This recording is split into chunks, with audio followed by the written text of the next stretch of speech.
Hi guys, this is another question, that is the differentiate between the following pairs of terms. Well, first of all, we are going to talk about correlation, then we will talk about regression. When we talk about correlation and regression, so these two terms are opposite. So we are going to study your correlation and regression. When we talk about correlation, what is the meaning of correlation is it is describing the relationship between two variables. For example, hot weather, if there is hot weather, then there will be a rise in buying of ice creams, right? So what do I mean by that, जितना गर्मी बढ़ती जाएगी उतना ही ice cream selling भी increase करता जाएगा, ठीक है। और जितना गर्मी बढ़ती जाएगी उतना ही स्विमिंग भी इंक्रीज़ करता जाएगा। तो यहाँ पे दो वेरिएबल्स है, एक्स और वाई वेरिएबल। वेरिएबल क्या होता है? जो बदलता रहता है, जो उसकी जो न्यूमेरिकल वैल्यू होगी वो क्या होती रहेगी? वो बदलती ही रहेगी, ठीक है। तो कोरिलेशन का अब यहाँ पे पढ़ेंगे। सबसे पहले तो ये हमेशा बात याद रखना, ये हमेशा क्या होगा, एक ये क्या होते हैं, these two are the statistical methods होते हैं, these two are the statistical methods, ठीक है। So these are use to study the relationship between two variables. यहाँ पे दो वेरिएबल्स आते हैं।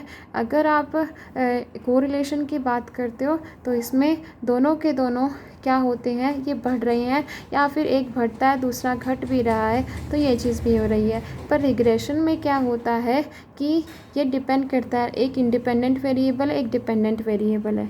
इंडिपेंडेंट वेरिएबल जो होता है आप खुद उसकी वैल्यू सेट करते हो, और डिपेंडेंट वेरिएबल की आप प्रिडिक्ट कर रहे हो। जैसे कि जितना टेम्परेचर इंक्रीज़ करेगा, फिर आप इलेक्ट्रिसिटी का बिल भी देखते हो कि जितना टेम्परेचर इंक्रीज़ करेगा उतना इलेक्ट्रिसिटी का बिल भी इंक्रीज़ करेगा। तो आप यहाँ पे प्रिडिक्शन करते हो, एक वेरिएबल को देख करके आप दूसरे का एस्टिमेशन लगाते हो। सो कोरिलेशन क्या मेजर करता है? स्ट्रेंथ और डायरेक्शन। स्ट्रेंथ का क्या मतलब होता है? स्ट्रेंथ का मतलब होता है कि इन दोनों के बीच में कितना ज़्यादा स्ट्रॉन्ग, मतलब स्ट्रेंथ कितना है, जुड़ाव कितना है, कि अगर एक इंक्रीज़ कर रहा है क्या दूसरा भी इंक्रीज़ कर रहा है, तो ये चीज़ आपस में कितना ज़्यादा ये कोरिलेटेड है। This is what it is describing. एक तो स्ट्रेंथ और इसका डायरेक्शन। डायरेक्शन का मतलब होता है कि पॉजिटिव है, नेगेटिव है, या फिर न्यूट्रल है। तो ये चीज़ ये डिस्क्राइब करता है, मतलब कि कोई असर ही नहीं पड़ता। अगर एक चीज़ कितनी बढ़ती रहे दूसरे के ऊपर कोई असर ही नहीं है। So this is what it is going to describe, strength और डायरेक्शन, ये चीज़ याद रखनी है। So it measures the strength and direction of the को relationship of the relationship between two variables. For example, जैसे जैसे हाइट इंक्रीज़ करती है वैसे वैसे वेट इंक्रीज़ करता है। जैसे टेम्परेचर इंक्रीज़ करेगा तो आइसक्रीम की सेल भी इंक्रीज़ करेगी। अब कोरिलेशन जो होते हैं वो दो तरह के होते हैं, एक होता है पॉजिटिव कोरिलेशन, एक होता है नेगेटिव कोरिलेशन। जब आप पॉजिटिव की बात करते हो, अगर वेरिएबल्स पोजेस करते हैं पॉजिटिव कोरिलेशन, यानी कि उनकी वैल्यूज़ क्या होगी, वो वेरी करेगी सेम डायरेक्शन में। यानी कि अगर एक इंक्रीज़ कर रहा है तो दूसरा भी सेम डायरेक्शन में इंक्रीज़ करेगा। तो दैट इज़, इसका क्या मतलब हुआ, if a single variables values rise और फॉल, अगर एक सिंगल वेरिएबल की वैल्यू अगर ऊपर जाते हैं या फिर नीचे आती है तो दूसरे की भी सेम जाएगी। यानी कि अगर एक एक्स ऊपर जा रहा है तो वाई भी ऊपर जाएगा, अगर एक्स नीचे जा रहा है तो वाई भी कहाँ जाएगा, नीचे जाएगा। यानी कि इसके अंदर ये पॉजिटिव कोरिलेशन है। सो जैसे जैसे चाइल्ड की एज बढ़ेगी तो उसकी हाइट भी बढ़ेगी। जैसे जैसे आप शुगर का इंक्रीज़ करोगे कंजम्पशन, वैसे डायबिटीज़ भी इंक्रीज़ करेगा। हॉस्पिटल की कॉस्ट इंक्रीज़ होगी। अगर नंबर ऑफ़ डेज़, यानी कि आप जितना दिन हॉस्पिटल में रुकोगे वो भी इंक्रीज़ करेगा। नेगेटिव कोरिलेशन क्या होता है? जब यहाँ पे नेगेटिव कोरिलेशन है तो दोनों के दोनों जो बोथ वेरिएबल्स हैं तो न्यूमेरिकल वैल्यूज़ जो रहेगी वो रिवर्स में रहेगी। अगर एक्स बढ़ रहा है तो वाई क्या करेगा वो नीचे जाएगा। तो बिलो अब यहाँ पे कुछ इंस्टेंसेस है, यानी कि कुछ एग्जांपल है, मैं इसको पढ़ के बता देती हूँ। Like when there is a negative correlation between both variables then the numerical values of the variables they move in reverse. That is if for any single variables value अगर राइज करती है the values of another variable will fall, right. Example, अगर एक इंसान increase मतलब as one exercise for sufficient time, अगर एक इंसान सही समय के लिए एक्सरसाइज करता है तो दूसरे वाला जो वेरिएबल है दैट इज़ योर वेट, वो क्या करेगा, वो डिक्रीज करेगा। तो if one increases another decreases. The longer someone run, जितना तुम भागोगे उतनी ही कम एनर्जी क्या रहेगी हमारे अंदर, कम रहेगी। So if running increases energy decreases. Now is third example, अगर एक इंसान पॉल्यूटेड एरिया में रहता है तो pollution increases oxygen level decreases.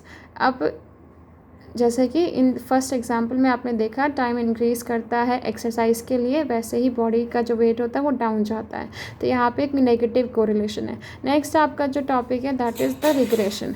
Regression को आप वापस से इसको याद रखोगे कि एक स्टैटिस्टिकल मेथड है, ठीक है। This is a statistical method, it is used to study the relationship between variables. उसमें भी आपने क्या याद रखा, कोरिलेशन क्या होता है, it is correlation, it is a statistical method, it measures the strength, and what it measures the strength, right, and direction of the relationship between two variables। और यहाँ पे भी क्या आएगा, रिग्रेशन एक स्टैटिस्टिकल मेथड है used to study the relationship between variables, और ये प्रिडिक्ट करता है value of one variable based on another, यानी कि x के बेसिस पे y को प्रिडिक्ट करना। सो ये हमें हमें ये हेल्प करेगा, it helps us to understand किस तरह से एक फैक्टर अफेक्ट करता है दूसरे वाले को। अगर जैसे कि एज बढ़ती है, अगर एज बढ़ेगी तो बीपी भी तो बढ़ेगा ना।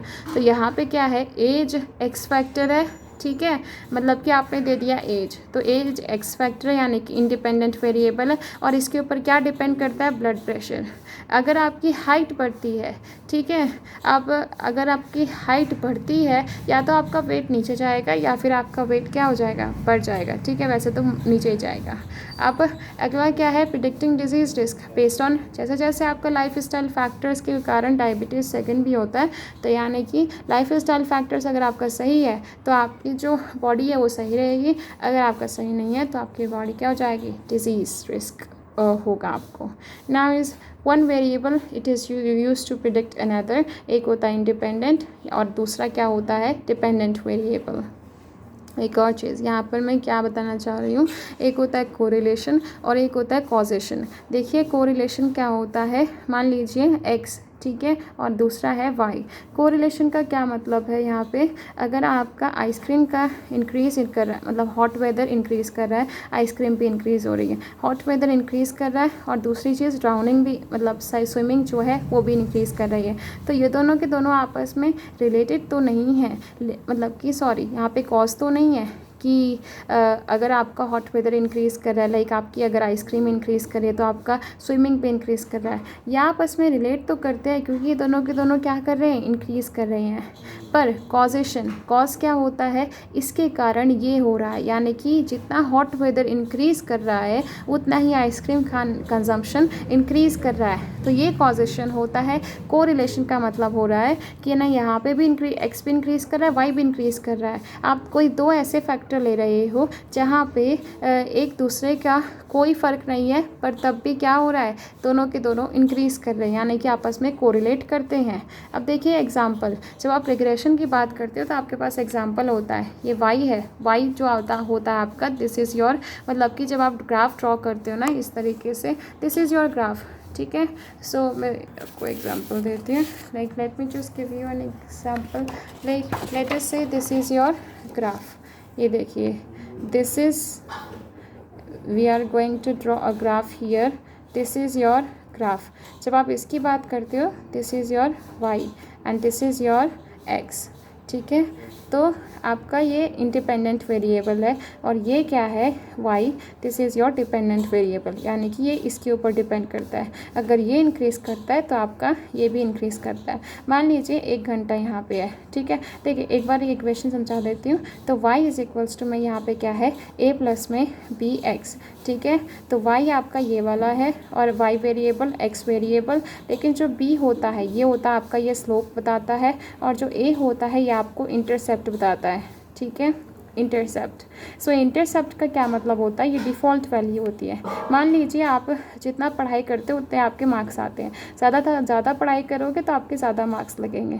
तो आप मान लीजिए कि 1 घंटे से यहाँ पे शुरू करते हो, यहाँ पे आपका क्या है, यहाँ पे आपका आता है 50 मार्क्स, लेकिन यहाँ पे अगर 0 है, ठीक है, एक्स का आपका है 0, अगर आपने 0 आवर्स पढ़ाई किया है तो आपका जो इंटरसेप्ट होगा वो आपका कितने का रहेगा, मतलब कि अगर आपने कुछ भी नहीं पढ़ा लेकिन तब भी आपके मार्क्स कितने रहेंगे, 50 मार्क्स। तो ये आपका बेसिक सा फॉर्मूला यानी कि डिफ़ॉल्ट है अगर आपने कुछ नहीं पढ़ा। तो ये वैल्यू क्या है, ये प्री डिटरमिन्ड है। लेकिन अगर आप 1 घंटा पढ़ते हो तो आपकी ये 5 यूनिट, यानी कि ये 5 यूनिट बढ़ती है आपका, ये आपका हो गया स्लोप, यानी कि ये कितना का डिस्टेंस बता रहा है यहाँ पे, ये 5 का। तो 5 यूनिट, अगर आप 1 यूनिट पढ़ रहे हो तो आपकी 5 यूनिट बढ़ रही है। तो ये आपका क्या है, ये किसकी वैल्यू है, ये बी की वैल्यू है, ये स्लोप की वैल्यू है, ठीक है। So this was about your slope. In the next video we will be studying about binomial and Poisson distribution.